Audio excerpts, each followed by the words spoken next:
probably has. I haven't even been able to have like a fight with you beyond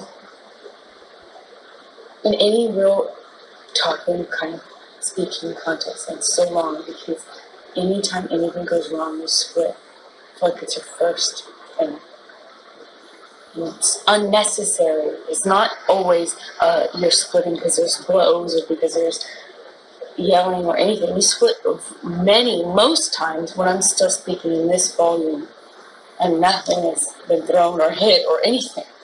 No, I can change certain things that are hurting you. But I can't blame myself entirely for going straight to the fucking finish line, the first sign of stress yesterday. Because of how it's been lately. Since Australia. And I've been on the road with you. I haven't been working. I don't know what else I could fucking do. Since Australia, we've been on a honeymoon and we had a great time other than the fact that we had a fight in the train, which was physical. Yeah. But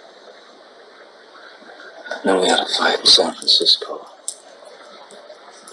But I thought everything else was great. You're saying we've been pondering this since Australia.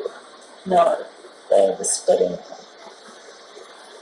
Me splitting? Like the lack of, I even said this in Australia. I said, I feel like it was so good for so long. We talk about things. Remember we were allowed to have fights then.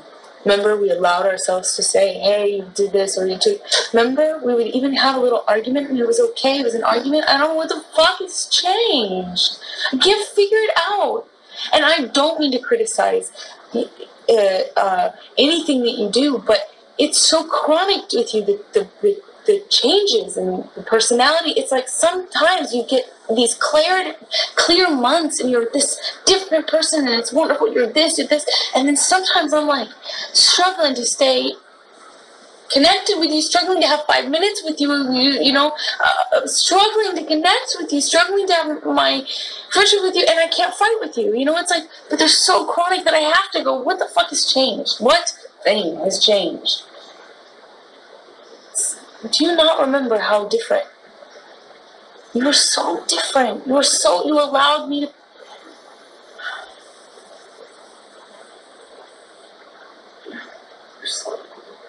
I allowed you to what? And you were so present, and we were allowed to fight. We were not even fight. We had arguments. I mean, you've given me this time here on the couch, and it's amazing that we can actually talk. But I never feel that safe. I constantly feel like you're about to fucking split. I don't want to feel like that. You made me feel meaningless. You threw me out of the bedroom. Yeah, but why wouldn't I if I know that you're about to split? I mean, that's what I'm saying. You always about to split. You always split. So that's why wouldn't I do blame myself for my actions. I was laying in bed watching television, man. I was laying in bed watching television. I fucked up last night. I'm not very different myself. But I also can't blame me going to the finish line when that's always where you drive it. But you're saying you thought you were sure I was going to split. But always. I mean, that's just... why would I split if I'm laying in the bed with you watching television? Anytime I tell you that I'm unhappy with anything, and it's typically the same thing, anytime my voice is complaint, I'm not allowed to have a complaint. I'm not allowed to think of anyone. I've told you this 1,000 times. 1,000 times I've said this to you in calm and in fights. Baby, I don't feel like I'm allowed to just have a complaint, and you aren't allowing me the luxury of us just being normal human couples. Like, as soon as you get mad, you take off on a train. It's something, because it's not, it's chemical, it's strong. No. It's one day you were different. It's the same. And it hasn't been back. It's the same changes that are happening in you. It's exactly the same. Huh? Everything that says like this. That is the case. I have always allowed you to fuck up and be a human. I've always been able to have a communication with you. The difference is you make it so we cannot even communicate at all if it's anything negative. You go, you take off on a train, you don't get off. You don't come back around. You don't honor when you say, I just want a few minutes or I want a little time, but I'll be back. You don't assuage the the anxiety and the stress that gives me and makes things worse with me by saying, hey, we will, remember Keeper was like, you have to say, I will be back in this amount of time, more or less, and then actually honor it. You have to come back. So I said, oh my God, if he could do that, that would be great. And you never do it. You know, you don't ever honor that. You leave me with way more anxiety, stress, anger, and resentment. But in Australia, for a few months, you were so... So were you. It makes a difference. I wasn't being attacked. I'm mad. I have not attacked you any different. I haven't changed. I have not attacked you any different. I never attacked you. I never attack you. Just because I have a complaint with something you did is not an attack. It becomes verbally insulting. It becomes all kinds of shit. It becomes like right at the get-go, yeah. See, that's the problem. If you see any criticism as a verbal assault, of course we have this problem. What will happen next time you do?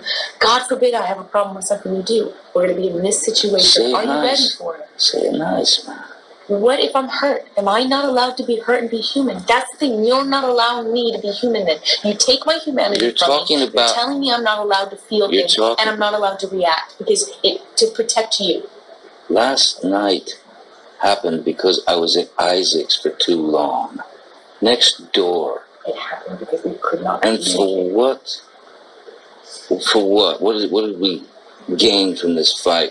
From me just, you know, the horrible fucking act of me being over at Isaac's for just too long. I did not cause this because you were at Isaac's. You lie to yourself. Go ahead. You're just lying. Then why were you upset last night? This did not happen because of Isaac's. This happened because we're fighting. This is not about Isaac's. We actually haven't really even talked about that. We spent 2 seconds on it because it's not about that. You know it's bigger than that. The point is I voiced a complaint. It could be anything. You could say, baby, you did something to hurt me. Which you did, and you admitted. Why didn't you say that? You admitted that you would feel that way too. And you said sorry for it. That would have been great, but I could not feel safe saying that to you because I knew that your reaction would very likely be a defensive explosion and an attack and freak out and get up and walk away and all this stuff. So I wanted to avoid it. So I took an Ambien to try and go to sleep without even having to speak to you about it because I was really hurt. And you fucking left me stranded. You didn't think about me. You didn't text me. All the things that you apologized for. You already apologized for it. Can you do me one small favor and not take it back? I'm taking it back. Stop defending it, please. You already apologized for it. It meant a lot to me. Do me one favor today. Don't take that back. This isn't Isaac. We know it. This isn't about Isaac. We know it. It is about us not allowing. Is it about me showering? No, it's about you not allowing me to have any problems with you or be upset at you or mad at you or even hurt by you at all. You do not allow it. If you could have just said in a kinder way, a nicer way, like, listen, I feel fucked over by what you fucking just did. You wouldn't freak out? No, I would say fucking, what is it? Like what? And okay, too long at Isaac's. You said you wouldn't be that long or whatever. You shouldn't. I feel stranded. I felt fucking left. Whatever. What am I going to fight with that? Why would I get mad at that? Oh my God, first thing you do, I don't have to text you, and you just it would be shit. It'd be a fight. It'd be terrible. It would not be. It was a fight. Yeah, it was. It was a fight. It shouldn't have been, and so the Isaac thing was the impetus because that was a lot of what you said today. It was the impetus, but it's just a small example of a bigger thing. You know it's bigger. Okay, so it's a bigger thing. It's coming from back in Australia. No, it's like Australia, we were allowed to fight. You can't sit here and tell me I can't feel things, I can't voice them to you. If we say to each other, you can't get mad, you can't be hurt by the other, then we're living in a fucking motherfucking fairy tale. Look, then of course, nobody is able to and shouldn't hold shit in. But we can go to the other person and say, look, man, I feel fucked. I feel shit. I feel this, I feel that. And then we can assess how you feel. Well, fuck, I guess, oh shit, I see what you mean. You know, I see what you mean, I get it. Or, fucking, I don't understand what you're saying, and you're wrong, and you're whatever. But it's going to be the latter, and it's been the latter for months now, where that's your reaction, is not ever admitting wrong, ever doing anything wrong, ever admitting it. You always go straight to, you're wrong, fuck you kind of thing. You don't say fuck you all the time right away, but I'm saying always. Huh? Like, for months now, it's been, I can't voice any complaint. I can't say I feel fucked over. I can't say I'm hurt. I can't say you fucked up. I can't be mad at you. I can't be hurt. Nothing. Because I'm the bad guy. Oh, well, I'm always fucking up, and, you know, like, you're always on me, and I'm always fucking up, and, you know, like, getting mad at me for being honest with you. I've had a million fights where I'm like, I was honest with you. I told you how I felt. Maybe if you were me, wouldn't you feel bad? Yeah. Okay, well, then, the fuck? We had these few months where we actually could even feel things and fight, and it was an argument. Even if I'm hurt, I'm still trying to do it because I see the bigger picture. You lose the bigger picture every time. And if you want to stay married to me, you need to figure out if you think you can. If you're going to lose sight of the bigger picture and only be my husband when it's easy, you're only going to be there for the ups, never the downs. You're only